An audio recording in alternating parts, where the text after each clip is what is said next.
Yep, ready when you are, man. All right, going live.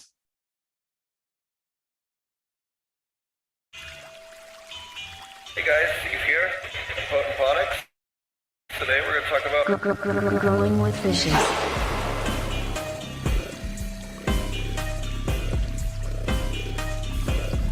Growing with fishes.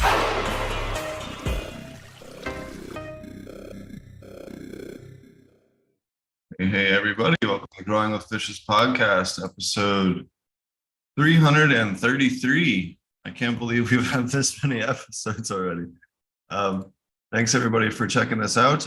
This week we have Siam Smoke Sessions with us to talk about Thailand and their podcast and the cool events and stuff that they've been part of, and kind of a little bit about what they got going on. So thanks for joining us today.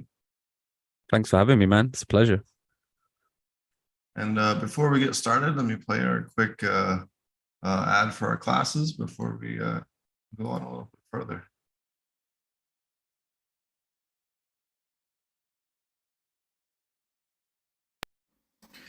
If you're looking for more education on aquaponic cannabis, please consider the Aquaponic Cannabis Masterclass at apmjclass.com, featuring over 7 days of in-depth, hands-on educational content with Marty and Stephen Reisner as your guides through the aquaponic cannabis universe.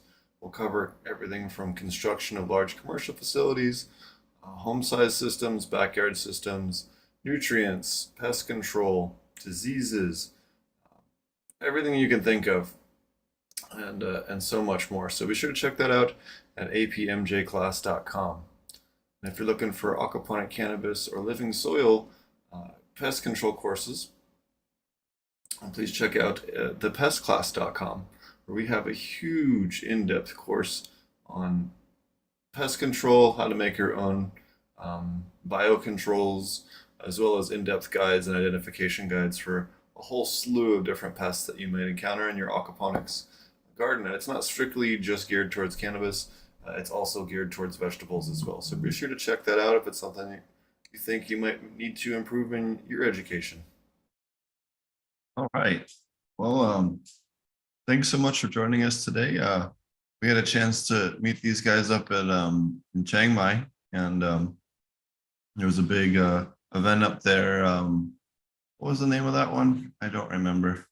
Thai High Convention, wasn't it? Thai High Convention. That's what it was. Yes. That was a lot of fun, and you guys have been putting on a lot of great content for the Thai community in terms of podcast content on interviewing different breeders. One of our friends, Infamous Gardens, was just on your show last week, or last episode, I guess 2 days ago. Yeah, I'm just excited to have you on. So thanks a lot for joining us. And why don't you introduce yourself and tell us a little about your show and what you got going on? Sure, man, and thank you. It's a pleasure to be on here. This is kind of like why I like doing it. I like the whole networking aspect of all this industry. It's nice to talk to different people. So to introduce myself, a lot of people know me as Sita. That's kind of my Thai name, I guess you could say. I guess a few Farangs now kind of gather a Thai name when they get to Thailand. I'm just a British born stoner, really. Kind of always been into cannabis for not even just cannabis, like growing plants in general since I was a kid. I come from kind of a British gardening farmer style background, so I kind of got into it from that. When you realize that tomato plants and cannabis plants are quite similar in growing, you kind of get a bit excited in the process. So I guess I got really interested in Thailand even before I was interested in cannabis. So my background in Thailand is really kind of a bit of a religious one. I came over as more of like a Buddhist expat and stuff to begin with back in 2013 and so on, and kind of fell in love with the country. And then when June 9th and everything hit, it just became even better, And Yeah. Sure. And what are some of the things that you like about Thailand? The first thing I always tell people is the food here is incredible.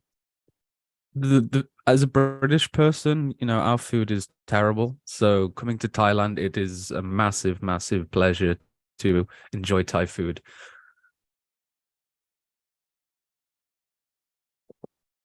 So, what made you decide to start your own podcast, and especially a cannabis podcast?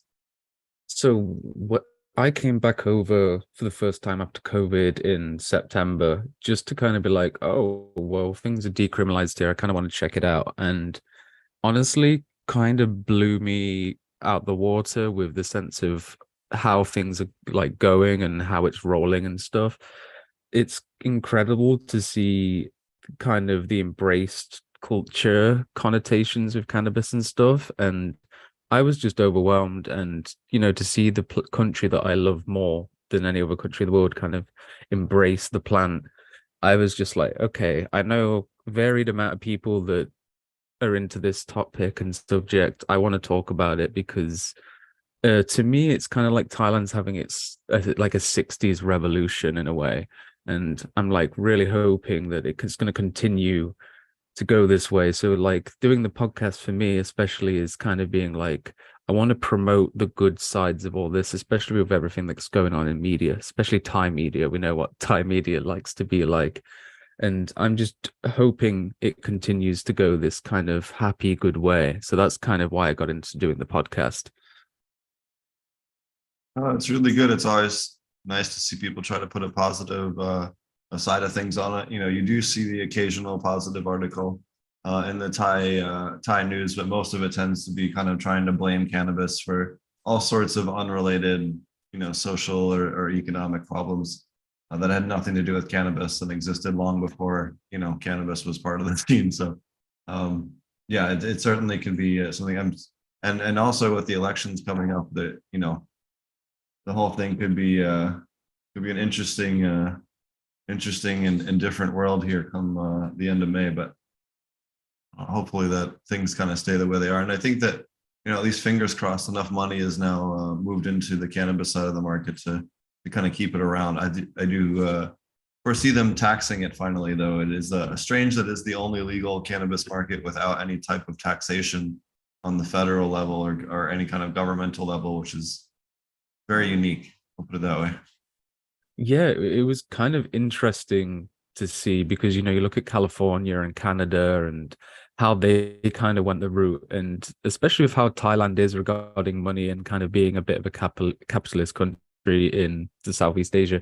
It's a bit weird that they haven't already been like, well, this thing's going to go big. Why don't we get some money out of it? So I think that's definitely what's going to come. And I think a lot of the politics that's going on now, a lot of the drama is just really them. They're just trying to work out how they're going to get their money and who's going to get what share of money. And I don't see cannabis going anywhere in Thailand, to be honest. Like the cat's out of the bag now. You can't really, they're not going to be putting all the prisoners back. And the amount of people that are in the industry would quadruple the amount of prisoners there would be in the first place, So I'm kind of hopeful that like a lot of things are going to stay. I think they're probably just going to go down a bit, like lean towards the medical side of things and put taxation on, like you said. But I'm hopeful. I think the government's definitely going to have to see how much of an impact it's already had on the country, and that it's not something they should get rid of. Not only that, but it's a great source for painkillers. It's an alternative to a lot of the other, ones that can be a little bit more problematic. Although in Thailand, you can get kratom pretty much anywhere, which is, a heck of a lot better than a lot of the options they give you in the United States. That's for sure. Oh, definitely. Compared to especially places like America, I wouldn't. Yeah, I don't want to imagine kind of what the pharmaceutical industry is like in America. It's bad enough in England, and like especially in Thailand, I know a lot of people kind of who I'd never thought would be interested in cannabis who have gotten into it because of this medicinal side.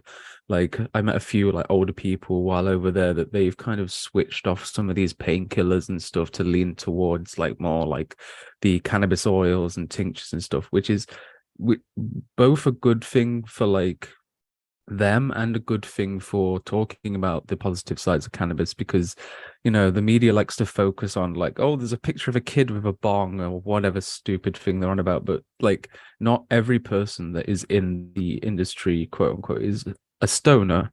So there's people that are honestly going just down a medicinal route of this, and it's been quite nice to see a lot of my kind of people I know and stuff being able to have a more natural, healthy way of living that's not going to a pharmacy every other week to pick up a prescription and live off that way. It's been nicer to know that, like, especially with how it's going and how open it is, people are even growing their own medicine. So that's like decreasing prices for them as a medical patient, which I think is brilliant because, I view cannabis as very much a medicinal thing. And like that's how I first got into it.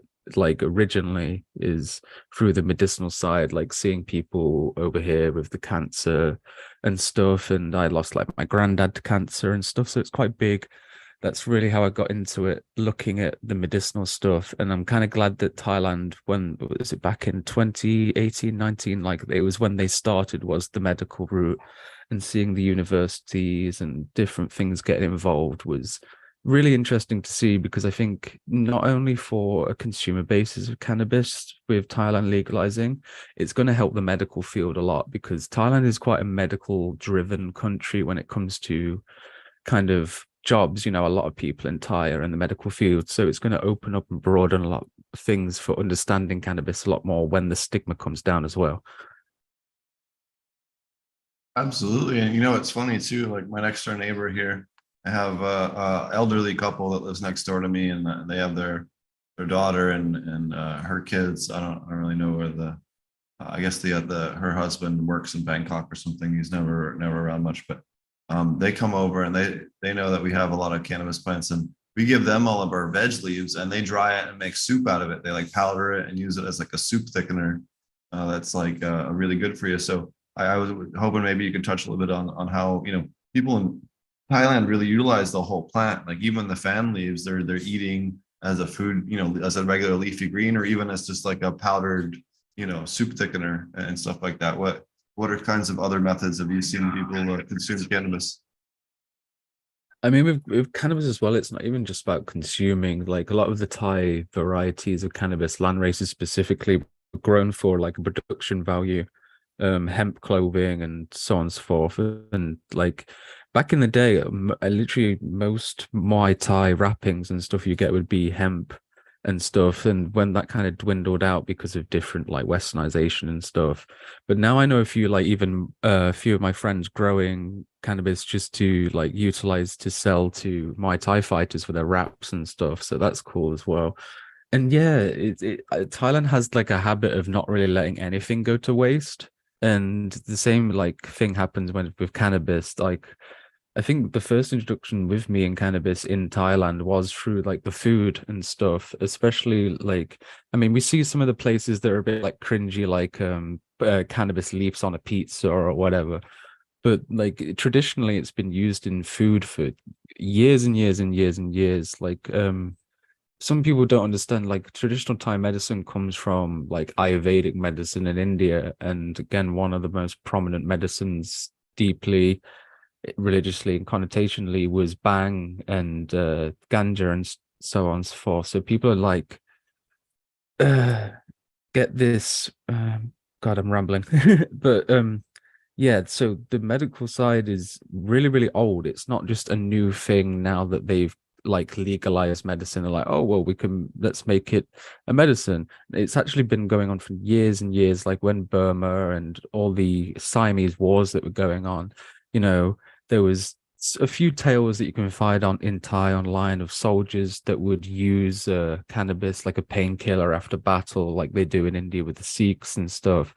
And I think Thailand's a unique country because it kind of is a capsule for a lot of different cultures and a lot of different, especially philosophies. And like not only with the Ayurvedic medicine, there's the Chinese medicines as well, where there's some uses of different extracts from cannabis and teas and stuff. So watching like how Thailand's embraced it fully as a medicine is quite interesting. And again, I'm really excited to see what more innovations come out. And even just speaking on the food again, I was going through Instagram the other day, and there's like Michelin star chefs in Thailand being like trained to use cannabis in their food now, which is really cool to see. When I mean, I'm not a big fan of the whole cookies and shit thing, but it was kind of cool to see when Berna was on with her that they were talking about cannabis infused meals and stuff, even not like street food that we see, but even on the high grade. So it's kind of interesting to think that maybe some of our MPs and parliamentary people in Thailand might be snacking on cannabis food just because it's fine dining in the future.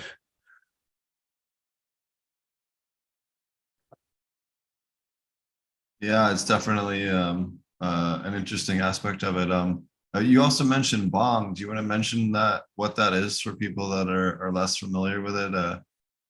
If you guys aren't familiar, that's usually a type of milk-based cannabis drink. But if you want to, maybe you could walk us through that if you have a lot of more knowledge on it than I do. Sure. How I actually got introduced to bang as a kind of medicinal substance wasn't through the kind of Hindu or Vedic or Thai route. I have a lot of Sikh friends. A lot of them are Nihang Singh, which is the warrior caste in the Sikh, and they back in the day would make a ceremonial kind of bang drink that they would take before and after battle to be able to deal with pains and kind of, you don't really want to go to battle fully conscious. I mean, if you're a hardened warrior, sure, but a lot of people, need a little something to make it a little bit easier. So like bang, it's interesting. There's old recipes, and again, like mainly it's like a milk kind of substituted drink.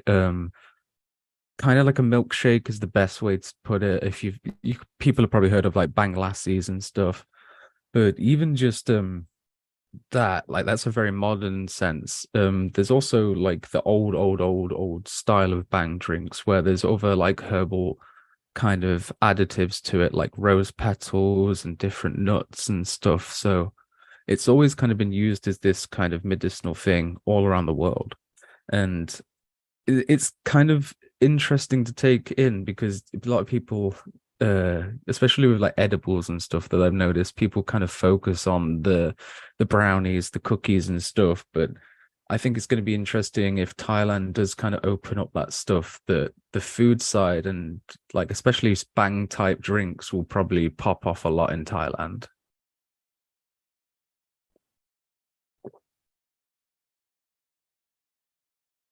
Definitely looking forward to that for sure. I was gonna ask you, see if I can find this, what the name of this is. Uh, Ka, Pikachu, Pikachu.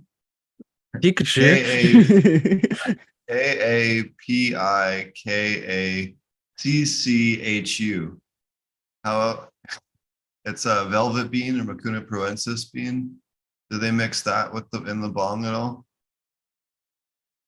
Oh, I have heard of it, but not in like a they may have done it traditionally, but I know more of it in kind of more modern Sure. like a lot lately people are looking into like more alternative herbal based like supplements and stuff. And I know a few people that have been kind of doing that kind of thing, but again, I'm not well versed on the traditional side of that. Sure. Yeah, it was just something that I've had a lot of interesting work with, and something that isn't very heavily based in India and Pakistan, Mm. that same region you're talking about, but it has L-dopa in it, which is a precursor to dopamine, and yeah, basically a Yeah, prodrug for dopamine. yeah, and again, mixing that with something like herbal traditional medicine with cannabis seems would be pretty beneficial, Having a natural source of L-dopa is something I think a lot of people need. Oh yeah, in fact, that bean was first used for there was an incident called the Love Canal accident up in New York. There was this chemical. I don't even know if they know what chemical it was. Maybe they figured it out since then, but um, there was this chemical spill and it went into the drinking supply and it basically like killed everyone's ability to create dopamine. So all these people were like robots and like they could listen to commands and stuff, but they couldn't really think for themselves or have much free will. They were like kind of trapped. And then they realized one day a lamp fell and it was like going to hit this lady, and she immediately like flinched and had like a emergency reaction to like save herself from getting hit by this lamp. And then they realized that it was from that reaction, they were able to determine that it was probably dopamine that was locked out. So they started giving them dopamine originally derived from Mucuna parенsis beans. And they were able to kind of get these people to be able to communicate again and kind of unlock their brain again in a weird way. So and not only that, but it's been used in Pakistan and India for 3,000 plus years for treating dementia and just elder mental decline in old age. It makes me kind of intrigued with especially knowing that like Thai medicine comes from an Ayurvedic background. Now that cannabis is legalized and stuff, kind of what other medicines have we been missing? Like, the Mucuna. Like I think is it the movie Awakenings with Robin Williams? It talks about this what happened, and it was. I watched it not long ago, and it was interesting to see, because you always kind of look at like pharmaceutical things as being like they've got to go in a lab and mix all these chemicals together and stuff. But when I watched the movie, it was kind of interesting to be like, oh no, it's just kind of this velvet bean plant, and they're extracting the L-dopa from that. And yeah, that's a good movie. I would recommend it to anyone, and it's kind of cool knowing it's based on a true story. I'll have to check that out. I didn't know that Robin Williams did a drug movie like that. That's pretty sweet.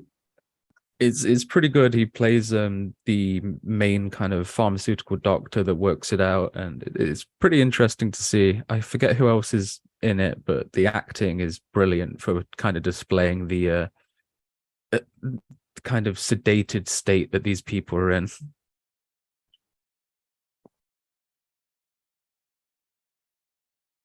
It's definitely a famous incident for sure. So what kind of what have you learned in your time doing the podcast here in Thailand, and what are some of the more interesting things that you've come across? Oh God, so again, like with cannabis, it's one of the interesting things, I guess, is kind of the whole strain and genetic background of Thailand. Because like a lot of people don't realize that like these modern genetics they have now, if you go way back to original sources, a lot of it comes from land races, and it's interesting to see people's kind of reactions to land races and stuff with weed, because it's very different to how these modern day hybrids are. And I've got a lot of friends that are growing traditional styles like squirrel tail, mango Thai, Tensori red star and stuff. And like that's been my main interest, is discovering these different types of plants. Like I was watching your live with Thai seeds yesterday, and it was really cool to see the duck foot that you guys are growing at the moment, and just all these different kind of styles of the like growing and the plant. It's interesting because I come from this British background of like we don't grow outdoors, we can't do that. And so like going from these spare room indoor kind of grows, and like being in Thailand and seeing this kind of more wild natural approach has been really, really cool to see. I mean, I'm when I'm over there, I've got like grow plans and stuff. I'm definitely not looking forward to getting used to the pests and the insects. That's definitely going to be a bit of a learning curve from me, being kind of a indoor grower with cannabis, outdoor grower with tomatoes or whatever. But we don't have the same amount of problems that like, Thailand does. But yeah, the main interesting things is just the style of growing and the different types of growing, the different plants. It's, we've kind of been brought up the past couple of years with just like Amsterdam strains, Californian strains. And I think now we've got this completely different climate on the other side of the world that's allowed to thrive. It's going to be interesting to see what comes out on pretty much all levels of it. Already there's like what you guys are doing, what Thai Seeds is doing and everything. And it's kind of inspiring to see this new wave of creation going on with kind of something that wasn't allowed to be created with. I mentioned on our podcast a lot. It's like being a music artist, and you've like you've a music artist, and you've kind of like made a hit song. Yo, hey buddy. Got Yeah, Canada and here hanging out as well. Saudi crap, brother. Hey, I'll be ready. I'm ready now. Whenever you're ready, bro. Sweet homie.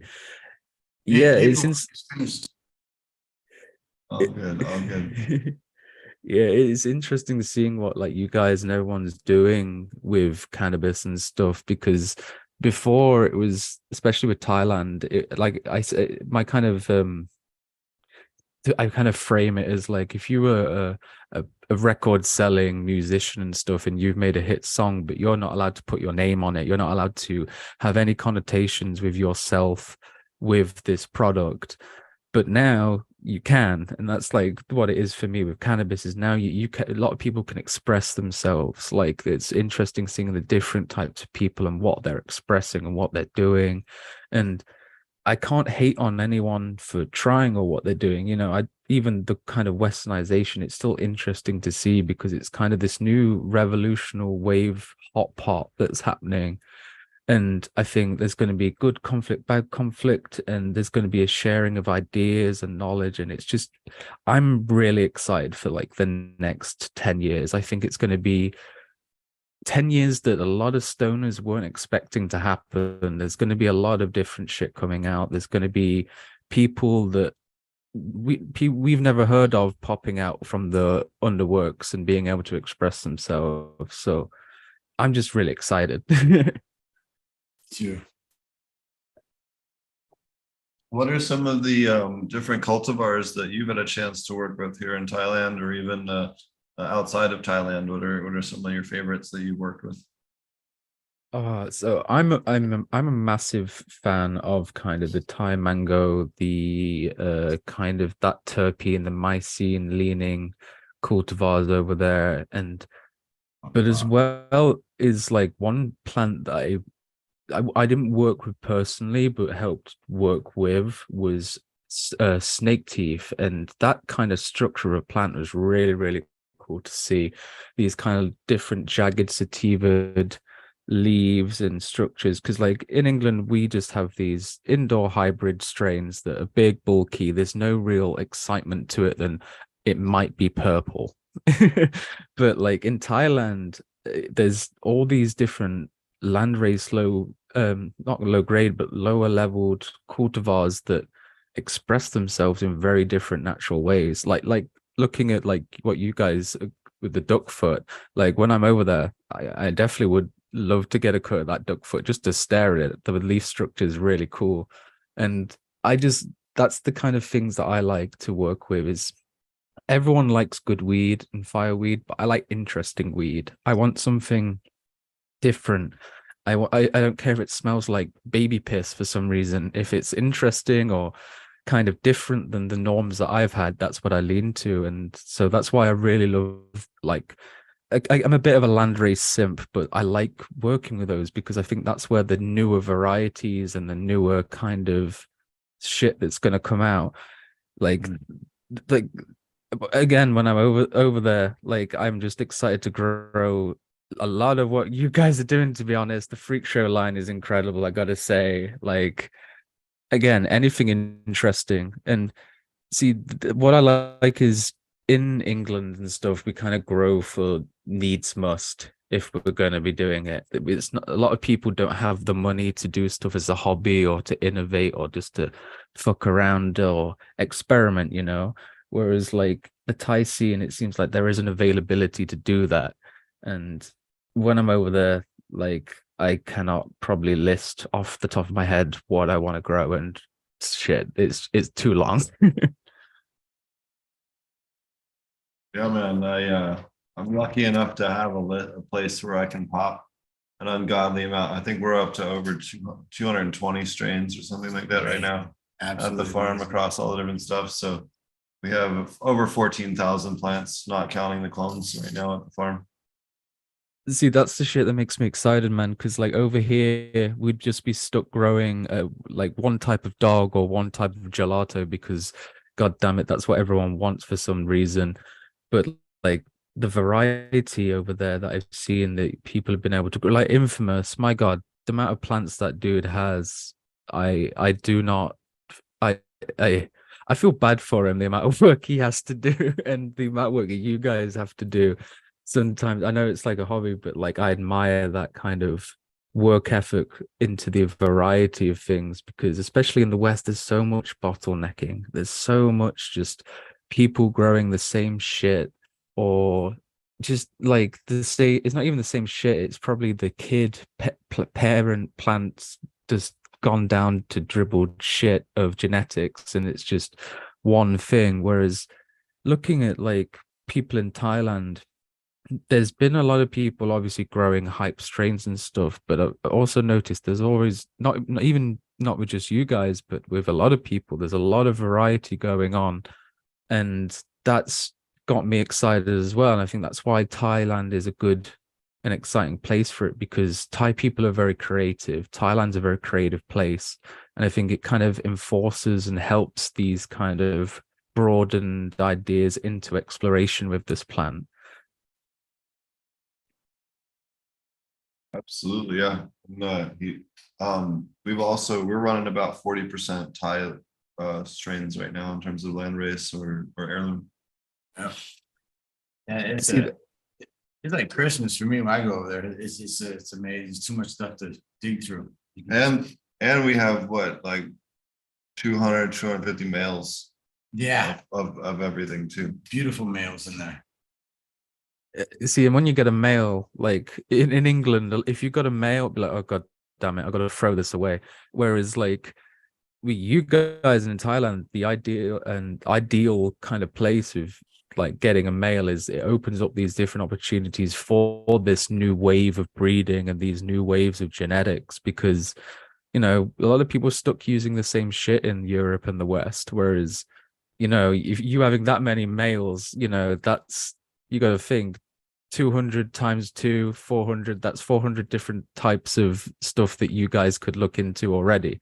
It's just going to keep growing, it's going to keep innovating, and that's the shit that's so exciting. Is what in like 10-20 years, and I'm talking to you guys, I wonder what like weed's going to be around then. I wonder what's came out, what's been developed. There might be some really fucking cool shit, and it's just, that's exciting to me, especially with being a Westerner and stuck in this kind of slow market of everyone is growing gelato, Skittles, runts, whatever.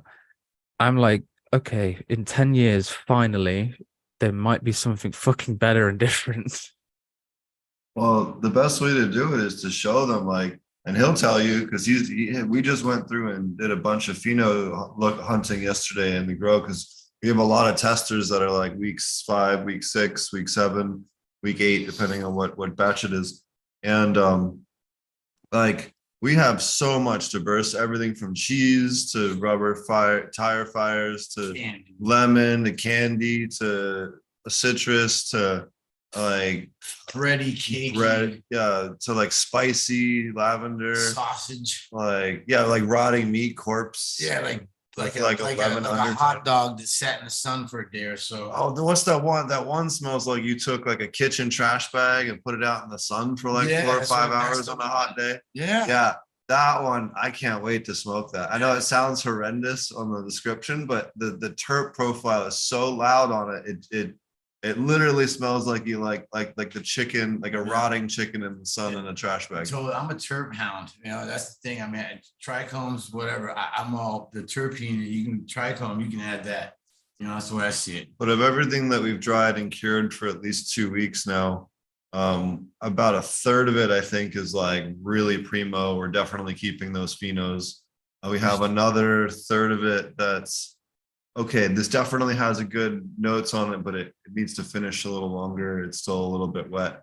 So that is kind of the maybes, and then we have a bunch that are just not very terpy, and we'll smoke them, but they're probably just going to get flowered out and Not too loud. pre-rolls. Yeah, so that'll be the pre-roll stuff, and then, but I do think we have maybe 100 and 30 really good phenos right now that are just really, really, really stellar out of about 2,000 plants right now. See, this is why I get excited because like the possibilities that are gonna come out of like all these variety and different phenos, it's gonna change, I think, the market in a lot of senses. Because I tell people, especially with coming to Thailand, is if you're coming to Thailand or going to places and you want to try weed or experience weed on a different level, don't get the same shit that you'd smoke at home. Try something that smells like goddamn hot dogs, but like fuck it. I don't care if it tastes like hot dog water. That's interesting to me. Like I want that shit.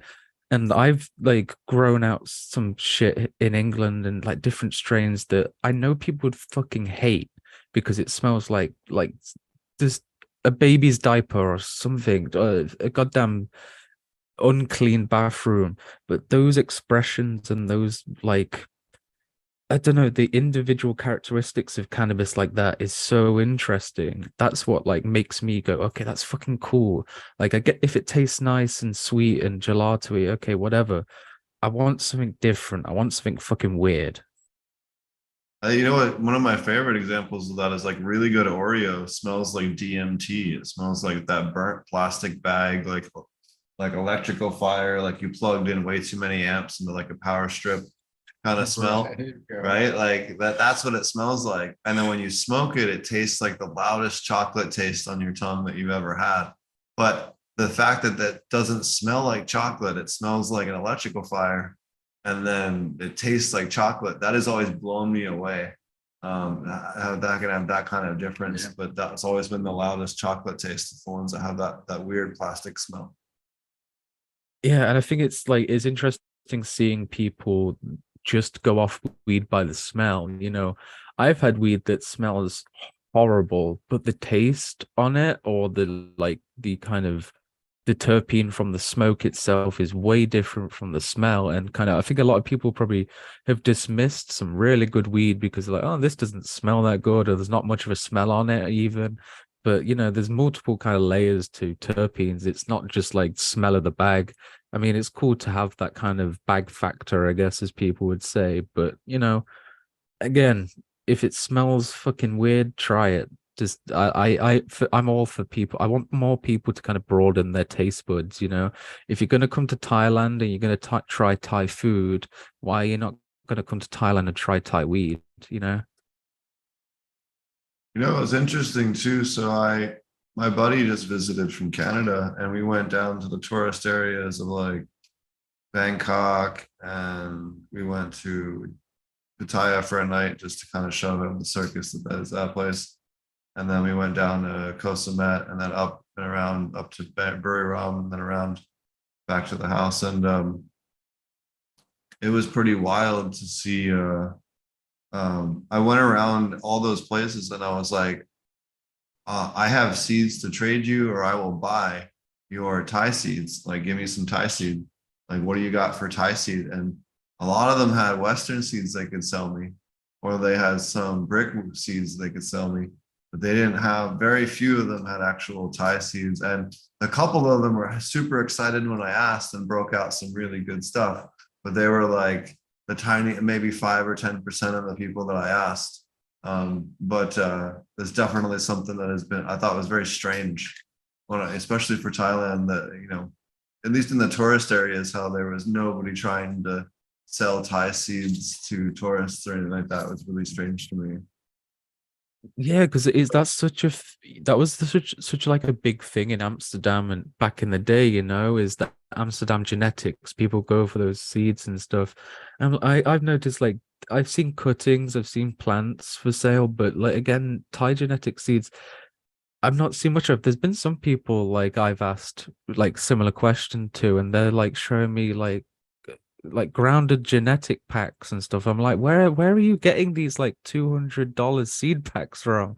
I don't want this genetics. I want something that's like local or from like the village or whatever. I don't want what everyone else is already growing. Village. Yeah. You said it, the village. There's stuff Yeah. in the village. We have a lot of the stuff that we just flowered out that's on week like 11 or 12 right now. That's Thai stuff, and we just okay, it did 12 weeks in the greenhouse. We just moved it outside.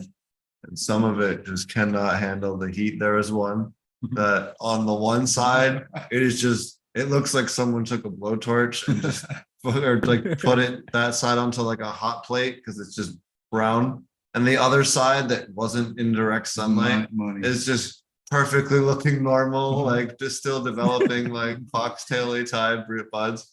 And it was just because it's been so hot and not humid at all the last couple of days here in Petroboom that it just twerked it. Yeah, like there was maybe 6 or 8 of the group of the Thai stuff that just totally melted in the sun.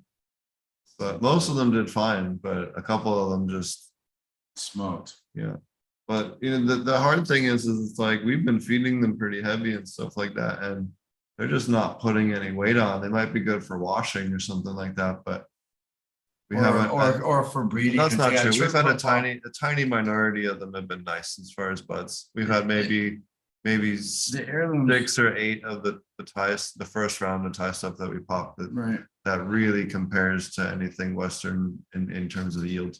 I look for structure and hard terp profile. I don't really care about trichome on the landrace. It's about really strong smells of the fruit or whatever it is you're after, and then bud size. And I'll use it for hybrid. That's my favorite thing I like to do. So, and what's interesting, and maybe you've noticed this too in Thailand, is like, so where we are in like the rice paddy areas, that tends to be more lemony and dominant. And then once you start to get up a little bit just outside of that and a little bit more in the mountains, it immediately switches to like mango dominant terps. And then when you get up north, like Chiang Mai, Chiang Rai, then you get a few more other like sandalwood and a little bit of chocolate and stuff like that. But that seems to be peach and a little bit of peach up there. Yeah. But that seems to be the biggest general breakdown, at least with all the different farms and locals I've been trading seeds with and trying to find some stuff. Have you found that to be a similar kind of case, or have you found other things there as well? Yeah, it's been kind of similar. It's interesting. Like, I'd like to see someone kind of create a map of Thailand to kind of show the different categories of terpenes that are coming out of these different places.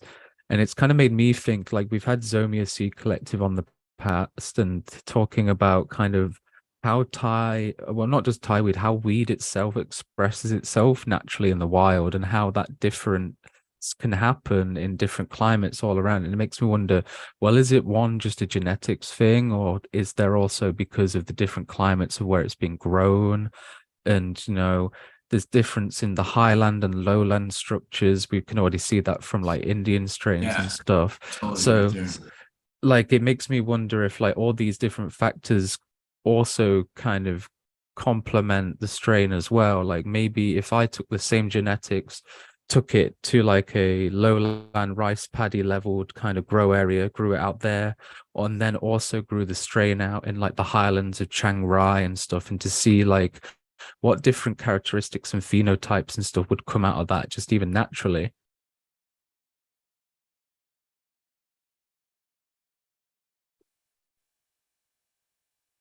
Absolutely, yeah. And in fact, he found, I think, one of the most interesting strains of anything is this temple. We call it temple Thai or Thai Buddha Massive or whatever. Buddha Thai Massive. I got it at a local Watt, and it's the tallest stuff I've seen here in 6 years of digging through these villages. And it grows like bamboo, man. It grows fast. And it smells like peaches, and it has a beautiful little where the laterals come off of the stalk. When they get about onto their 10th, when they get about 3 foot tall or so, they start to get that purple whip. They'll get it like, it looks like somebody took a paintbrush and they paint a purple, like an upside down teardrop where the river comes out, where the laterals come out. It's cool. It smells like peaches. Yeah. Those ones get massive. And the vigor. Yes. The vigor. Yeah. Crazy fast. Vigor. I had a plant that was pushing by 13, 14 feet tall in 8 weeks from seed. Yeah. And I think that's kind of what's the one massive exciting part of like cannabis in Thailand is there's just these genetics and seeds and stuff just kind of sitting there. And it takes people like you guys to dig around and like find them, because I know a few people that like have been growing really interesting strains, and they've got really like no name for it. They've just been growing this plant for a few generations in their village, and it's just like, oh, this is we didn't really realize that this had this interesting terpene or this thing. We just grow it because it's cannabis. And then there's us like Westerners coming over, like, we've smelled way weirder, different shit, and we're like, no, no, no, you've got something here. And it's gonna take like you guys and stuff to like get this stuff out, because I think a lot of people are going to be sitting on gold and not realizing it. Oh yeah, no, and we spend a lot of time trying to go to local events and like we hang out with some local kids. I call them kids. They're 25, 26. They're younger than I am. So I don't mean that in a disrespectful way, but they have the, if you guys have seen the Kratom and Cannabis farm, they're good. They're right up the street from us. And they have a mixed farm that has both. The Kratom kind of gives a light shade for the Cannabis. And they can harvest both in the same field, which is pretty cool. But we were just up at a big event up in Phetchabun a couple days ago, where it was all just a local event. It was, and the entry to have a table or present there was you had to bring seeds to share for other people. So you had to have like some amount of your seeds that were free for people that wanted to. You could sell seeds and stuff there, but you had to have so much of it that was free, or any, people can get, a 10 pack or whatever for free before they had to pay for it or whatever. I thought that was super, super cool way of doing it, to where like you could still support people, but still have, hey, it was only people that were willing to give, you know what I mean? I thought that was a really, really cool way to kind of handle the vendor side of it. And it was really great. They had a little food thing. They had a live music that was really good. And it was like all just cannabis industry people, like grows and dispensaries. And, they have bongs. They bring you your table yeah, for you, all yeah. nice and brand new looking. Yeah, they serviced you like you're in a bar here. So they like come by your table and read your glass. If you have a bottle of Coke, they'll put new ice in your glass and put Coke or water or whatever it is that you had in there.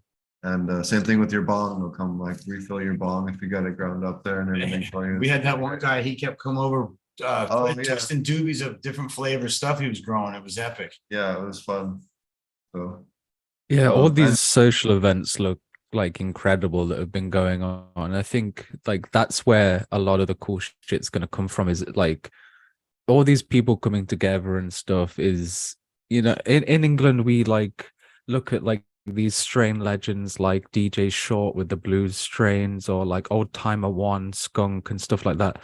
Whereas now we're kind of like, we're not just hearing the stories, we're kind of living it in a way.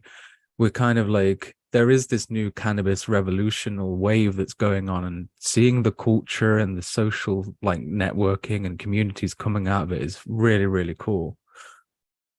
Yeah, it kind of feels like Colorado, like right after they legalized, or Oklahoma right after they had medical legalized, or some of the other places, Jamaica when they first legalized. I was down there for that. It kind of has this like, the regulators don't know how to regulate it all, so it's kind of like a free-for-all in some ways. You can kind of just, if you know what you're doing, you can really get a lot done and experiment and do a lot of breeding and hunt a lot of cool stuff quickly, because you don't have all these weird plant count restrictions and other stupid stuff like you do with the one law in the US, which is, the best part of it. But it really is kind of crazy to kind of see how much there is that kind of sense of community here. And one of the things where, I don't know, I had one or two people kind of tell me it wasn't going to be like that, but we've had nothing but good times of networking with the different groups out in Buriram and in Bangkok and pretty much everywhere we go. And even like, we were just up in Calcutta the other day, and I just looked up where's the local backwoods dispensary, and it was just like a little tiny shop at the end of someone's house, and they had a huge giant grow up on the hillside, and they had been growing for a long time. We got a bunch of purple strains from them, and so I got this bong, wonderful bamboo bong from them. Shout out to those guys up there in Calcutta. That's traditional. This is a traditional. They put the putty, put the clay there to hold. That's really cool. That's the real. That's it. Knocks you sideways too. Great action on these. And there's no carb. You gotta clear that. Yeah. If you didn't get the lungs, you can't play with the team basically.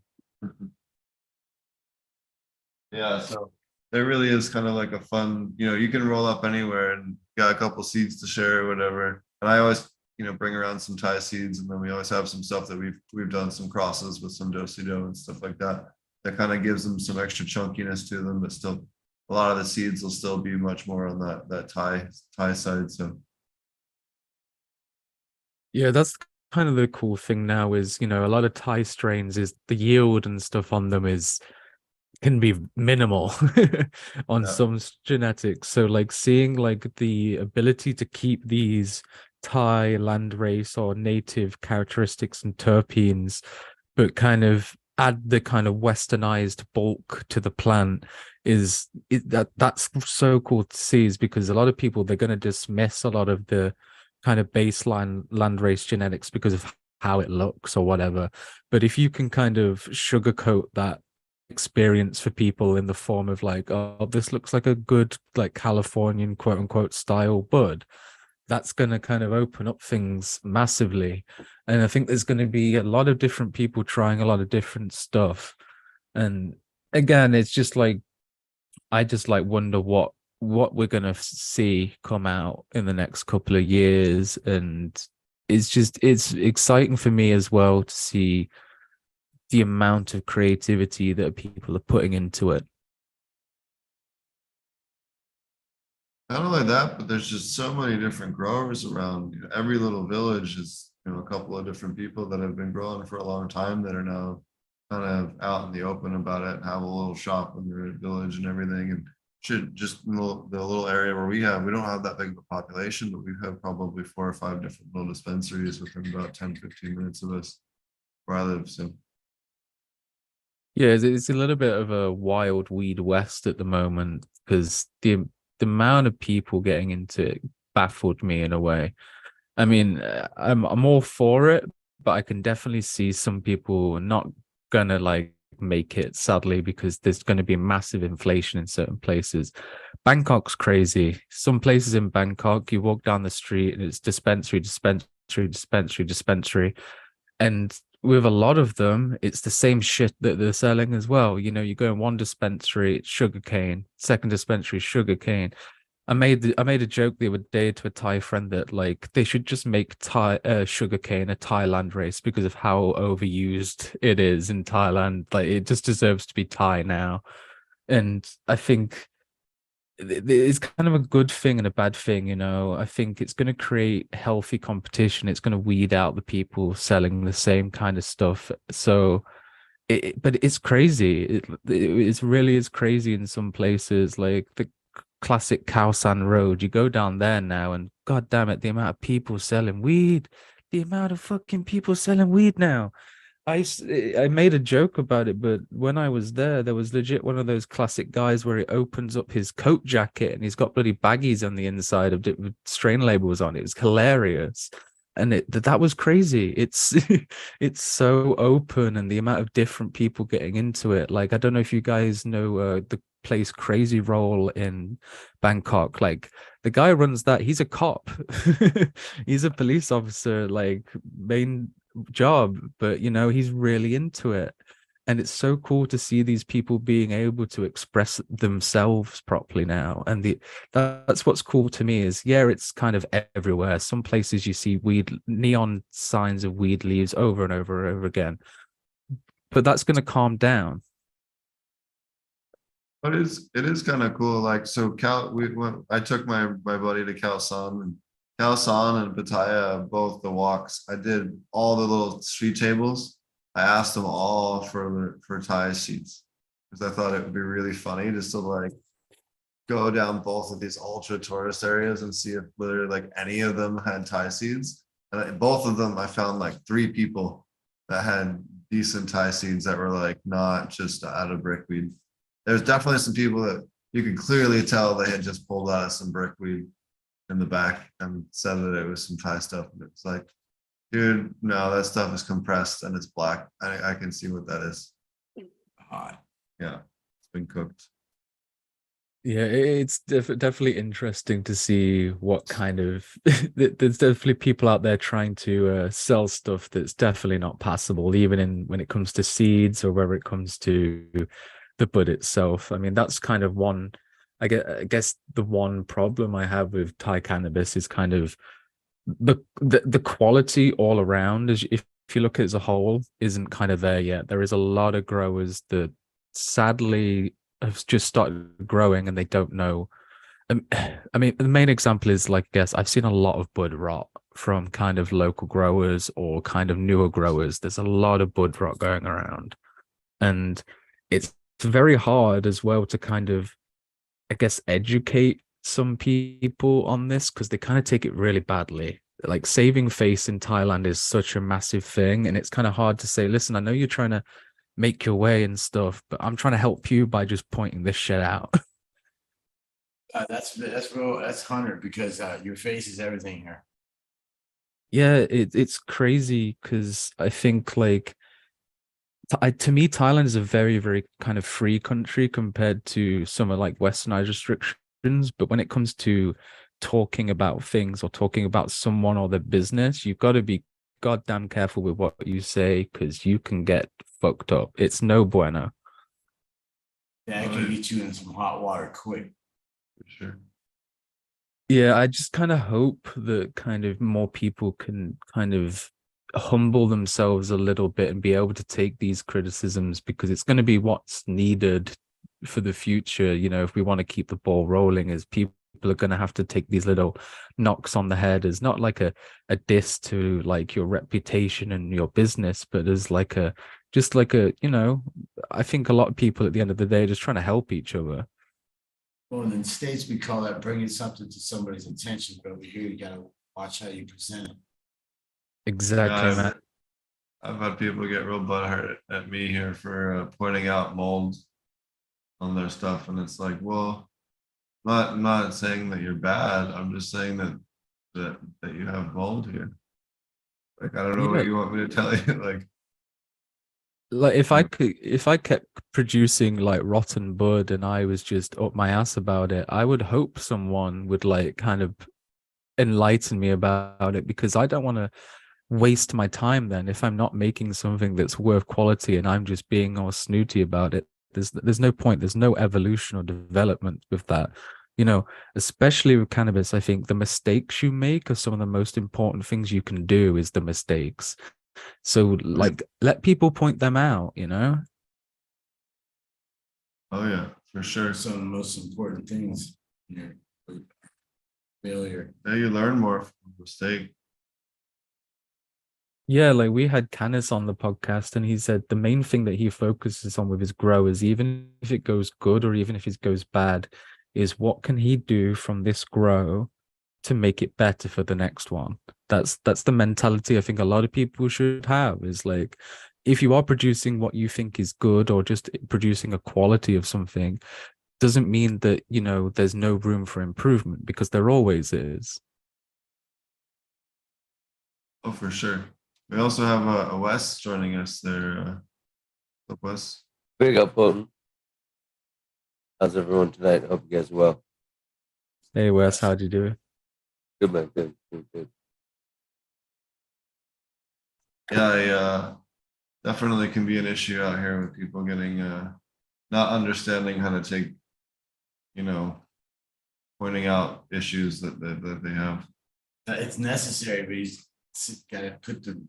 gotta say it the right way. Well, And then they can't say shit, basically. To me, it's not even about any of that, right? It's not about trying to like put somebody down. It's that It's not a about, lot of it's people not that about- are taking cannabis are really sick or have cancer. They have some other issue. And these are like fragile people that can't handle secondary health problems. Yep. And that's something where you could make something extremely sick if you're doing that. And that to me is why I bring it up is it's not to be mean to anybody. It's not to be rude or anything like that. It's, hey, like you can't sell that to someone as medicine at least, and because you could make them sicker. Exactly. And like I think as well, like if that happened, like if that started becoming like commonplace that people are getting bad medicine, then the people who hate cannabis are going to harp onto that and be like, look, we told you so. when the reality is like, well, no, it was just grown wrong. The same as like with anything, it can be bad or it can be good. It depends how it's made, how much like how much love has gone into it. If you just if there's so many people that are just growing for the sake of growing without it being kind of any influence of like their interest into it, other than, oh, this is popular now, I can make some money on it. But there's so many people doing that are going to make bad quality stuff, and if people do start getting ill, it's not going to be good for anyone. None of that we see it all the time. We go to some grows and they're using Avid, and they're all the other plants that aren't the cannabis plants on the edge of the grow have like thrips or other bug problems, but not one of the cannabis plants has a blemish on the whole farm. And then you walk over and you see the bottle of Avid. Yeah, but it's and not. you're You like, gotta realize it's not Avid. It's light years ahead of Avid stuff. Yeah, anyways, Avid. like If you look at the more main hardcore. thing that does the whacking in Avid, it's 0.02%. This one's like 4%. This is one. No, it's 1.8. That is like 10 1.8. times, or I only know how much stronger. Like I said, this stuff makes It's Avid. not You good. can drink Avid compared to this shit. Well, you wouldn't want to drink Avid. Well, Don't I'm drink not Avid. saying, bro. It's just like Disclaimer: don't drink Avid. No, I'm Um, never ever never drink Avid. any pesticide for that matter. We don't encourage anyone No, doing you any don't even want to get out of but okay? yeah, and you can Seriously, absorb it through your skin. Don't ever let that stuff. If you're gonna spray, But- maybe a hazmat suit. If you spray that stuff, if you do, I wouldn't ever. But we've definitely had some stuff that Yeah. we smoked from people, and instantly, like my throat is scorched, and you can tell that they've been spraying some funky stuff on it. Like, I think that's the biggest thing that I'm more concerned about in Thailand is like education for farmers in terms of what is like the proper pesticides. Yeah, and there's so much herbicides more that that is works safe. great. than Yeah, that shit. and trying to steer people towards the right groups of people. SV Biotech has a lot of great safe options, and kind of just educating on, because I think a lot of people have good intent. They're not trying to do anything wrong. No one's told them that that's not a good thing, right? Just from lack of it being available information, And how strong it really is, and how bad Yeah. it really is, and how long it's lasts in the material. Yeah, there's a lot of people that like, you go to the grow and you'll see that terrible goddamn brown bottle. And like, I get it, but like, I understand that a lot of the time people are just doing it because they thought, oh, but I need to use this because my plant won't grow, or it will get attacked and stuff. They don't understand the kind of like, well, then this thing is then also going to be consumed. It's not something that's just for show. If you were growing these plants just for them to look pretty and no one's going to touch them, yeah, do what you like to it. But as soon as it comes to that human interaction element, it's not good at all. And I think you're right. A lot of farmers, especially a lot of the kind of more rural farmers, need to kind of just know this and not take it as like an insult. It's just, no, we're just letting you know so you don't do anything or harm anyone with pesticide shit. Well, me and a buddy of mine have been trying to put together a white list of like, here's a whole bunch of good stuff that we've been able to find on like Shopee and Lazada and other big common places that people are buying this stuff. All of these things are super safe, or at least currently considered safe, according to what is known at the time. And then just putting it all in Thai and putting it out for free, and trying to that's the only way we're going to change some of this stuff is, hey, look, like, here's a whole bunch of great free information, use it, please.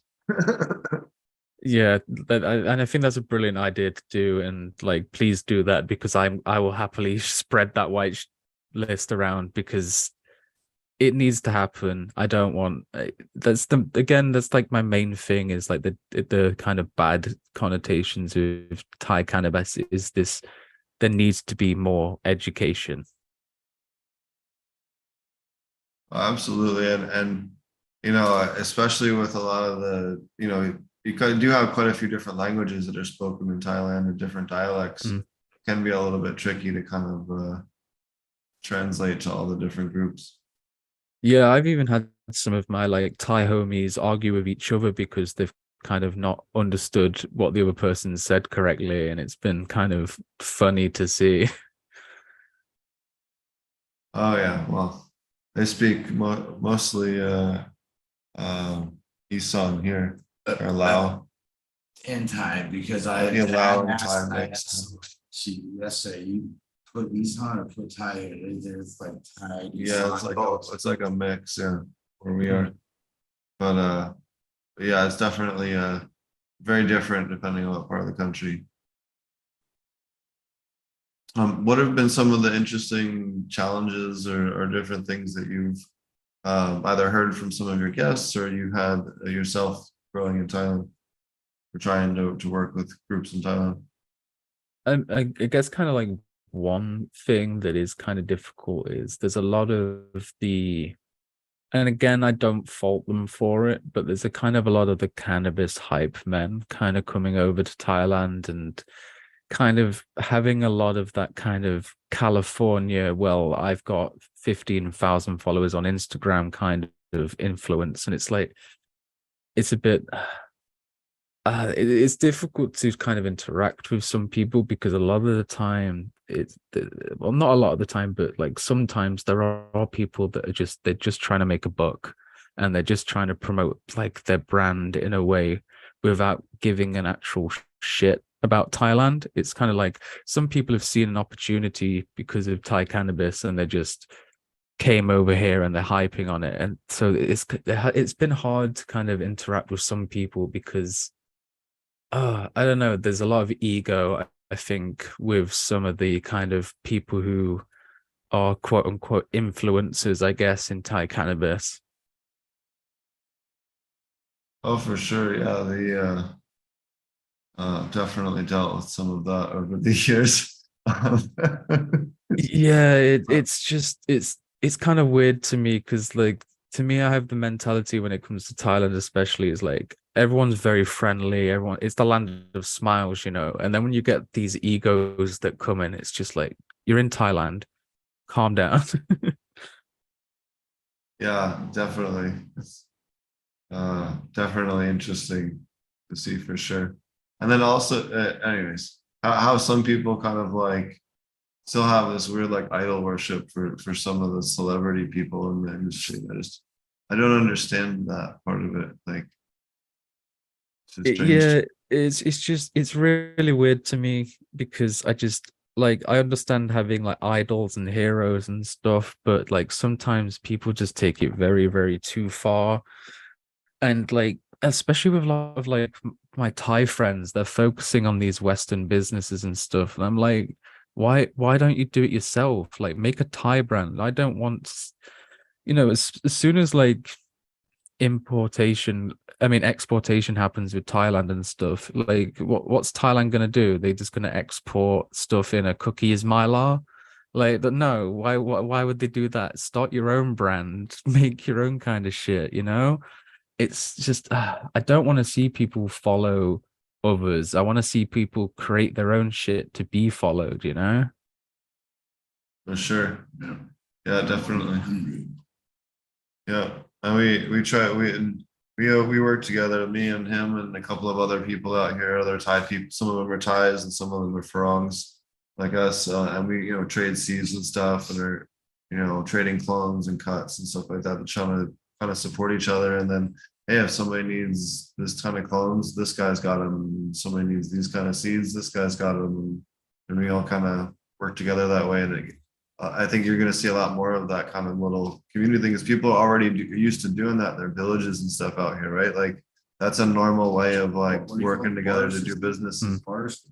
Yeah, kind of, yeah, but yeah, more like community and like co-op kind of stuff out here is much more common, and I'm kind of hoping that legally kind of remains still an option, because you did have some places in like the States that kind of try to eradicate some of that stuff. The other thing I hope they don't do anything about is the cannabis events. It has been nice to kind of have some officially sanctioned events where everyone kind of just come and chill and some of the lounges and stuff that you see now, it's nice to have a place where you can kind of go and smoke and have a drink and order food, and there's no problem. I've only really seen that openly like that in Canada and Oklahoma. You don't really have too many other places outside of that you kind of have that kind of freedom to do all those. Yeah, it does it does make me worry with like a little bit with the government and stuff. Like, are they going to go a bit like the kind of America, California route where you need so much amount of income to start off with before you're even allowed to contemplate opening a store? Because then that's just going to ruin business for so many people, not even just business, but lifestyle in a way. Because what was cool to me in Thailand is like leaving Bangkok and like going on the way to Ayutthaya, and like there's just a restaurant on the side of the road and they're just casually selling joints and stuff, and it's like, well, if that was America, that place would be shut down straight away. Whereas the kind of free roam that people have in Thailand with cannabis, that's kind of the beauty, because it's allowing way different types of expression. It's like, it's bringing the co-op thing, especially, it's bringing all these people together in a kind of more communal sense, instead of like looking at cannabis as these like, oh, there's these breeders that we never meet but we hear of them and stuff. Like, it's so cool when you go to like some dispensaries and they're like, oh, do you want to see the farm? Like, you go to America and they're like, they want to let you see the farm just casually because it's so commercial and shit over there. Whereas in Thailand, the expressiveness of just being like, oh, just Uncle Boonmi's just been growing cannabis for 10 years and now he's allowed to talk about it. Come look at his farm and shit. That's what's cool to me, is the open, free roam of cannabis. And I really do hope that stays. I don't want the kind of, well, you have to have $1 million to start off with. You need to wait on a waiting list for 2 years. And like, the freedom is what's kind of the most powerful thing for me, I think. That and just the low cost of entry into the market too. It's like 3,000 baht to get into the market. So that's nothing. If the exchange rate's with 33 to 1 right now, something like that. So you're looking at like, hold on, 3,000 divided by 33. Looking at, yeah, about $100, $90 to $100 depending on the day. So Yeah, and I that's think not bad. that's where it's really cool, because like, if you look at America, the real place and what's really thriving in America with the weed industry is the black market, because even though it is the black market, it has this more like freedom aspect to it. People without millions can get into it, and that's why I like that Thailand has this level of kind of free, like a free black market in a way. Yeah, it's very That's awesome. very interesting to kind of see how they do that. To kind of see how that all pans out in the long run as well. Yeah, I cross my fingers and I kind of pray that we keep the freedom of it, but at the end of the day, we all know the government's going to want their slice of the pie in some aspect or other. Oh, I definitely like, listen, you have to tax it enough to like pay for them to do like at least some level of inspections. And then, I think in a country like Thailand, and I recommended this too when I was in Jamaica to them, was, to think about having some kind of thing where, hey, if someone does get sick from something, they have to then send in a sample, and then if that comes in hot, then they can be fined or something like that. But maybe not require the farmers to test every batch the way that you do in the West, because it's just too expensive, right? Like for most of the producers. Yeah, I think it'd be good to have like not like a complete seed to sale system, but something implemented for like these big farms and stuff that will be like, if I think especially if you're going to down the route of, right, we want to be a medical based grow, I think it's important to have these things so that we don't fuck up, or we don't kind of like more information is always good information in my opinion. So like, knowing about your weed and if you get a bad batch or a good batch, it's important for everyone, including like yourself as a grower. That's 1 second. Let me see you did it. Yeah, man. Maybe Wes can take over for a second. It's all good. Or do you want to tell us maybe about your latest couple of episodes and maybe a little bit more about your podcast, some of the different interesting ones that you guys have found so far? Yeah, sure, man. I mean, we've just kind of at the moment trying to cover kind of a wide variety of different people. To begin with, we didn't really like know who we were going to interview, so it's been kind of interesting seeing the amount of people who like want to share their story. Like the classic episode, our like first kind of major episode with like Zomia Seed Collective was really interesting to get Yep. people in like really interested in landrace cannabis in Thailand and stuff. And we've also covered with like growers like Canis. He was a grower before like pre-legalization, and talking to a grower about like how different it is now coming from an illegal situation to a legal situation has been really cool. Just we try and just cover a lot of different kind of types of people in the Thai weed community just to showcase, you know, everything that's going on. Nice. And what brought you how did you get into the cannabis industry? What was your starting point? What brought you in? Uh, Even it's a long story, but Well, long story is a good one. So with cannabis, really, I didn't really get into as a whole. I didn't really get into it as the aspect of like, oh, I just want to get high. There was kind of a lot of people in my life that were afflicted with different kind of things. I lost my granddad, I lost my aunt to cancer. There's people I know that like have body dysmorphia and stuff, and I was just looking at different shit, being like, well, there's got to be something in the world that can like do something for these people. So I like, you know, went down the classic Rick Simpson route and like learned everything through that about RSO oil. Like that was kind of my main thing back early on, I guess you could say, in England. Is like a lot of the time I'd be like friends, quote unquote, or work with, quote unquote, with growers that were mainly doing the aspect of like making RSO for people. So that's kind of my background, is more the kind of the medical Nice. stuff. Like I kind of became a stoner years As a after. result. Yeah. Nice. Well, that's a good way to get into it. That's awesome. Thank you, man.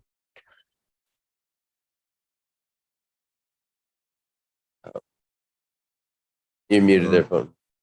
Yeah, no, I hit the wrong button there. Hmm.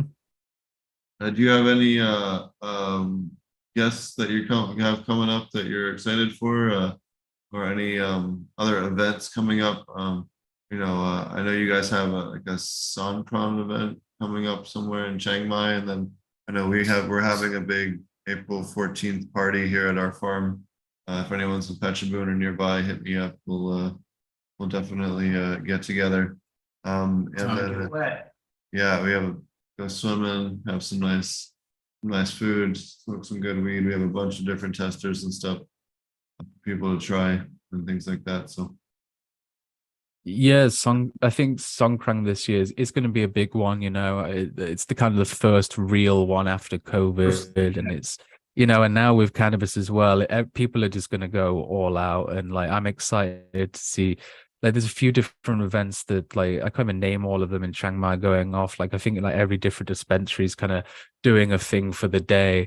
It's kind of interesting to see, and like I think it's going to be really cool, Songkran, with, you know, the new cannabis influence with it. You know, there's going to be a lot of parties going on. Yeah, it's the funnest thing is bombing around just on a scooter. I tell you too, that I've had so fun just going to the stops. Just, you know, Yeah. well, they stop you. You have no choice. They literally stop you.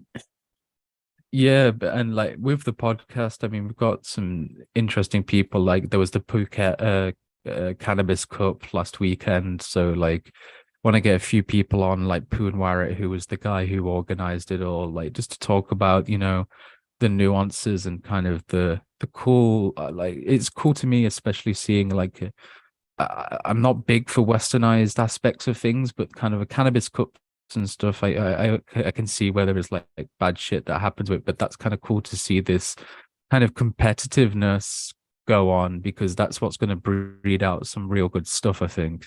And like that's the kind of the main thing is I'm focusing on for guests at the moment and stuff to come on the podcast is like mainly breeders, be it Farang or Thai, or people who are like really trying to focus on or innovate something for themselves in Thailand, instead of just like talking. I can talk to generic growers forever, I love doing it and hearing these tips, but it's like I want to talk to the people that are like really like thinking 10 years in the future, like what they want to do with this stuff. So yeah, there's a few interesting people lined up, I'll say that.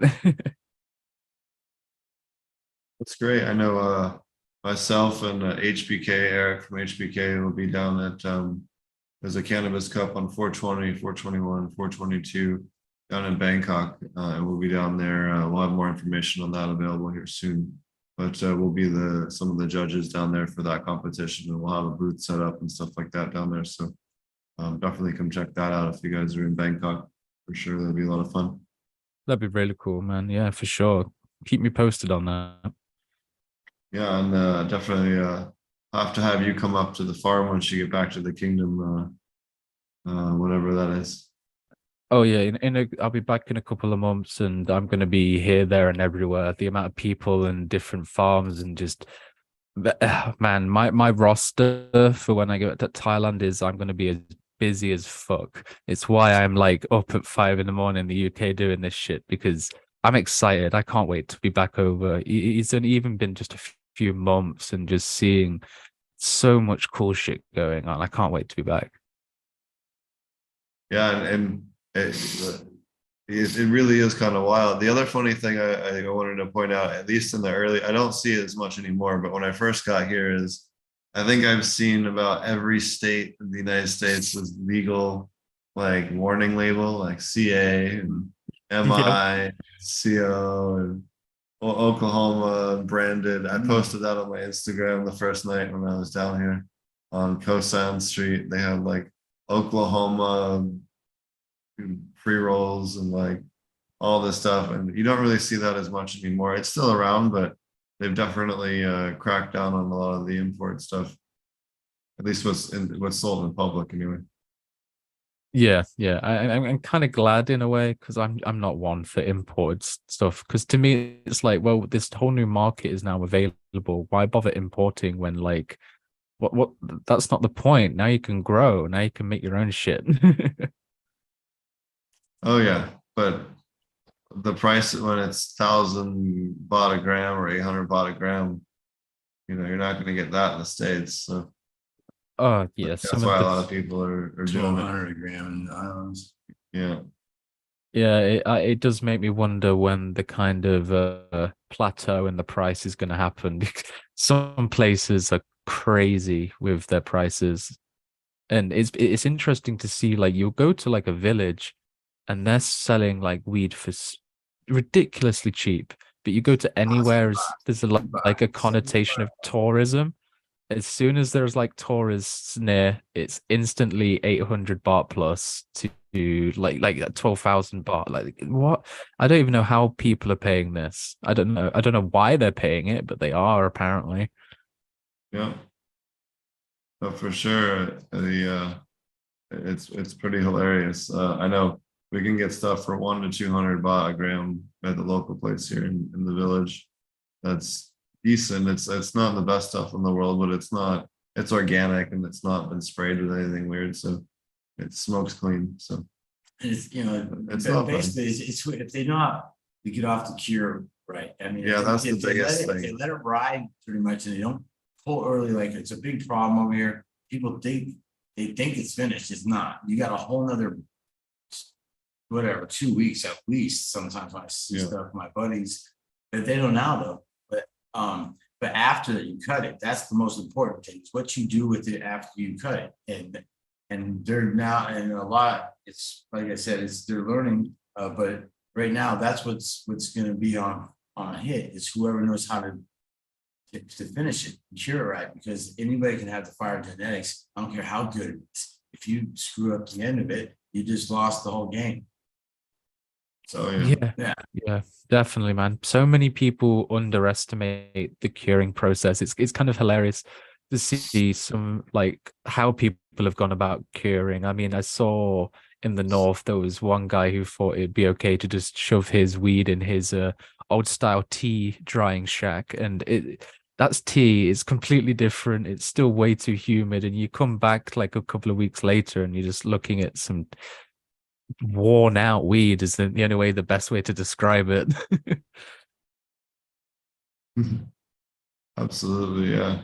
And it is, especially when the farther you get from the main downtown areas with the import stuff to compare to the stranger, the stuff that you see there for sure. Quality reflects price in anything, doesn't matter what it is. And like I said, if you know how to take care of your stuff, and you get down to the bottom of the ninth, which is the cure process, and you crush it and cure, and you got what everybody wants, especially if it's got the nose. It's up to you what really, because now you got something that's, the smoke is what it's about. That's what you're doing. So you finished product. That's what cure is. It's not, I think cure is almost 80% of the whole thing. We're hanging them for like 5 days, 6 days. And then slow cure, man. 2-week cures. And then putting them in a bag and then let them dry out the rest of the way. Because with the AC in here, I mean, it's 105 degrees here every day. So the air conditioning's running the whole time, so it dehues the room really. In a lot, chlorophyll lock for days. You ruin your weed with the AC. You got to use it as a mediator. We use it to cure your pot. We end up keeping it around 55-60%. Yeah. And that dries them down to where they're just enough to start snapping the stems. And then once they're nice and not completely dry, but mostly dry, then I'll bag them up, and then I'll leave them there with the bag just kind of cracked open. And then, I'll open them up and kind of fluff them up, every other day. And that seems to work really well, at least for the test batches. But when we do the bigger batches, what I do is I set them all up in 5-gallon buckets with lids. And then I run nipples on the back of them with an aquarium air pump.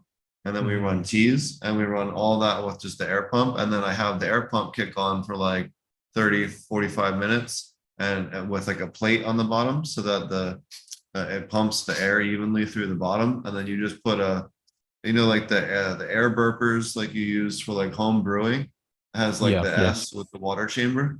You just put the water in there, and then you can run all of those.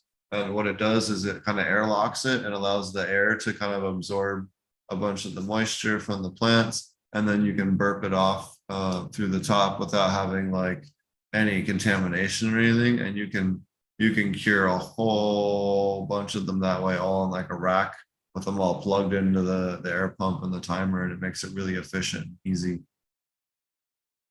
That actually sounds like a really good process. I might have to steal that. Sorry.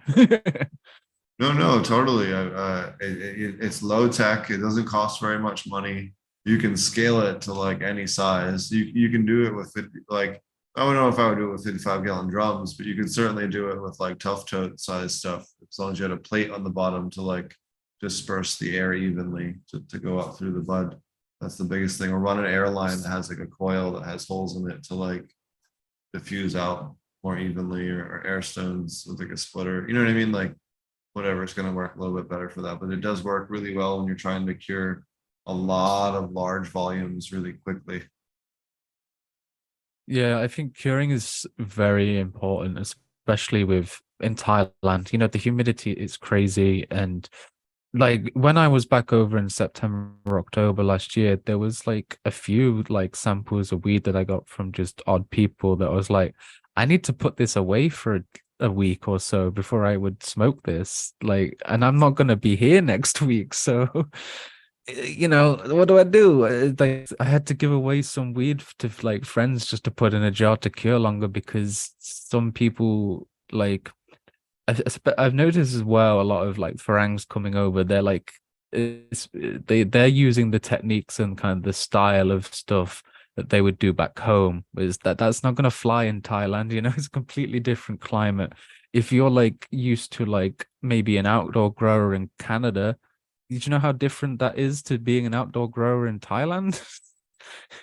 Way different. So it's I think especially with the curing and this, it just seems humidity is a bitch. That's what it seems to be to me. Yeah, a lot of people, and that's one of the things I've noticed a lot here too with the Ferrant, especially the ones that are moaning and groaning about grow problems. That I hear is a lot of them have never grown in this time. I've grown in Jamaica and in Africa that are almost identical to here. Mm. So, you know, Aldo, are you talking? yeah, Yeah.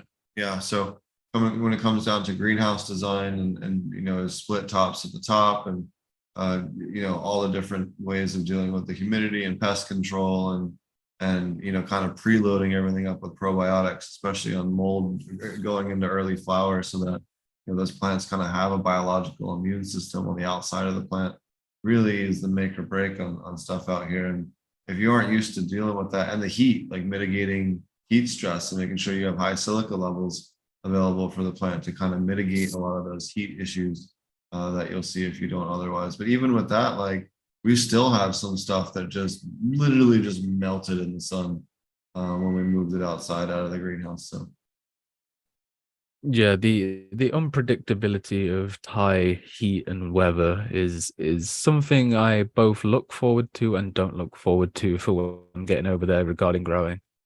I'm like excited for the kind of challenge and the aspect, but again, it's going to be a bit of a learning curve. I can't really use the outdoor tomato growing style of British weather in Thailand. It won't work. I definitely look forward to the rain starting again, because then I don't have to water my pitcher plants. I just they're on the side of the house, they get plenty of rain on them. I just have to water them like every day right now. Yeah, thinking about the amount of plants some people have and the watering they do, I feel sorry for people. That's why we have all of ours, all the new bays, all the new flowering bays, they're all in troughs. So we can flood the troughs with just a couple inches of water, or we can water them and any runoff stays within the thing. And then any extra runoff just goes back into the pond. You know, we can plug it for a little while and then, you know, allow everything to wick up enough water to where we're happy. And then, you know, send it out to the pond and then, you know, whatever's left over. Yeah, the troughs definitely seem like a bit of a game changer. I've seen a lot of people implement it into their grows lately. As well as like one interesting thing is seeing like a few people doing like shrimp-based aquaponics and stuff. Like they do that with like vegetables, and I've seen a few people kind of implementing that with weed, which is really, really cool to see. Like I'm a shrimp grower at home. Like I'm staring at my shrimp tank right now. So just thinking about that kind of cool aspect to do in Thailand. Like that's a cool thing for me. The shrimp can be really tricky to do with cannabis because they're very sensitive to potassium, which can become a problem with the flowering cannabis in particular. But Yeah, that's my kind of main learning curve at the moment, is learning how to balance that out again, like with nitrates and stuff. With it's like a natural chemistry in a way. It seems fun. oh yeah, well that's how we're doing all of our flowering is with aquaponic water from the pond, filled with fish and all kinds of other things, and then we're gonna add a bunch more and add aeration to that, and then we pre-use that water, which is a heavy nitrogen source, and among other things, and then we adjust the pH of it, and then we can adjust the nutrients in that if we need to with, you know, ferments or you know, fish ferments and plant ferments and fresh cane duff that we can ferment and all the rest of it, and then mix that all together depending on what we need, and then send that out to the plants and feed them from there. And then, like I said, all the runoff can go back to the pond and reuse it. So No, that's really cool, man. That's really cool. And I hope you don't mind, but I've got to go in a minute, guys, if that's all right. So no, just totally. just if like you have any more questions or anything, just yeah, shoot. Yeah, if anybody in chat has any other questions, We'll be sure to put up your stuff here. So this is Siam's Smoke Sessions. Be sure to check them out. We got Infamous, our good friend, on there. We got all kinds of other awesome interviews with Yoda Can Grow, William Fry. You got Boss Costa. You got Mendel of Thai High. All different types of great people. You got our friend Ty Terp. She's been on the show before, and all kinds of other great people. So be sure to check that out. You guys can learn a whole lot about at least the Thai cannabis scene. Also has on Spotify. You can also check them out over there if you want to get those interviews. I'll listen on that. Much appreciated, man. It means a lot. And again, thank you for having me on. It's always a pleasure to speak with fellow passionate people in the cannabis field, especially when it comes to Thailand. You know, at the end of the day, with cannabis or without cannabis, I'm a massive Thailand fanboy. So it's a beautiful country with amazing food and like really fun culture. People are friendly for the most part. You know, a few people here and there are a little bit cranky, but everywhere has that. But for the most part, like just have an absolute blast all the time here, and certainly is a wonderful place people should visit. I'm glad, man. That's what I like to hear. I want everyone to have fall in love with Thailand, at least with some aspect. I can never make it back home, Cali. I'll never go home. Yeah, it is kind of weird to think about every time you go back I've home. been yeah, it's too long because it's I don't know. You come over here, you stay long enough, it grows on you big time. Yeah. Yeah, it's like a welcomed parasite. Once it's in your blood, you ain't getting rid of it. You don't go back from Thailand. A lot of people I know who've came on just one visit and then been like, I kind of don't want to leave, and they don't. It's kind of really cool to see. Yeah, Kind of what happened to me. I got family here, so you know it's kind of different. Of course, my family's here, but even if I didn't have family here, you know, if I came here even without family, I would fall in love with this place. It's just Thailand's amazing, man. I've only scratched the surface. That's how I feel. I haven't seen nothing yet. Oh yeah, day by day, I find something new. I think I've heard all about Thailand, and then I've only scratched the surface. It's such a deep, interesting country, and I think now with like the amount of tourism that's going to come with cannabis, like Thailand's going to go way up on the global stage. People are going to see that, oh, this place is like a Garden of Eden on this confusing buttfuck of a planet. Yep, it is. I don't think being open like this, I don't think you could pick a better place, to tell you the truth, because I tell you, back in the day, this was the cannabis kingdom. Back in the late 60s, 70s, and well, the second for the 80s there, you couldn't hear the people talk about cannabis without Thai being in it. Almost 75% of the conversations, I swear that's how it was. Yeah, that's why I truly think we're like in the new 60s. We're going to have this kind of cannabis renaissance now, and it's beautiful to watch. Even being in England, I just look at Instagram and every day, it's just so incredible to see. If they make the right decisions, this place is going to snatch the cannabis torch back real quick from everywhere. This is going to be going to take it back. This was the number one. I believe. I'm not saying number one. I'm saying it was the most talked about. African, of course. I mean, I can't say that about Spain and all these places that have fire. You know, Central. You know, all these places. But this place was very special back in the day, and they were loud in the States. Oh yeah, for sure. Yeah. For sure, guys. And again, thank you. So I gotta get going, but I just want to say thank you again, guys. Like, it's been a real pleasure, truly. And I'm excited to see what more you guys are doing and what else comes out in the future. Awesome. Yeah, guys, be sure to check him out at Siam Smoke Sessions on all the platforms, YouTube, Instagram. You can find links to both of those and the Spotify in the description on whatever version or platform you're listening to this on. Sweet. Thanks, man. I'll let you guys have a good rest of your day. I mean, I'm going to go sleep a little bit before I start mine. But yeah, I hope you guys all have a good one. Cheers. Thank you so much. You're welcome, man. I'll speak to you guys soon. Have a good one. See you, man. Always fun to have people on from the UK.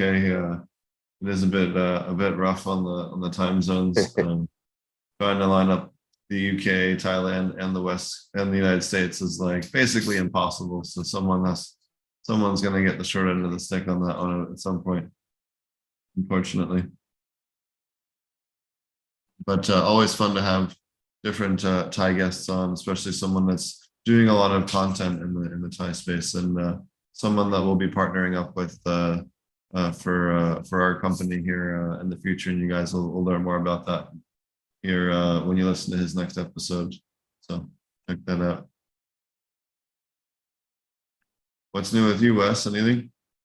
Not too much since last night. Just fucking busted my ass at work today. Terrible fucking day. I had to hike into a fucking this incredibly. I was up I had to go profile a river, and I had to hike way in on my snowshoes and shit. It's still fucking deep up here, but it's breaking.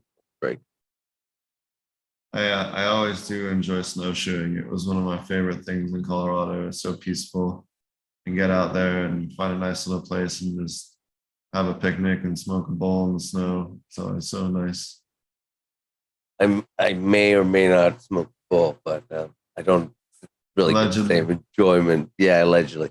Enjoyment out of snowshoeing, I would say, kind of worn out for me now. But my elderly neighbor is here apparently. So on that note, I think we will wrap up the show. Right on. This is how it works in Thailand. Anyways, how do you guys find each other? How do people find you there, Wes? You can find me on all things West Engine and over at That Smoke Show there on Wednesday nights. We have a looser show with a little different format. Yeah. And yeah, that's about it. And where's the best place for people to find you, Potent? You can find me at SoundCloud, YouTube, iTunes, Spotify, all the things. You can also find, if you're in Thailand, you can reach out to us at Genetican, GENETICAN on Line or whatever platform, geneticanth.com, or whatever else you want to reach us out on to find out about the different cool stuff that we're doing out here. I think that's all I can say without getting ourselves into trouble, but you can reach out to us on there. Anyways, thanks everybody for watching. We'll be back again next week. We do have some cool bigger guests in the queue. Thanks everybody. Take it easy.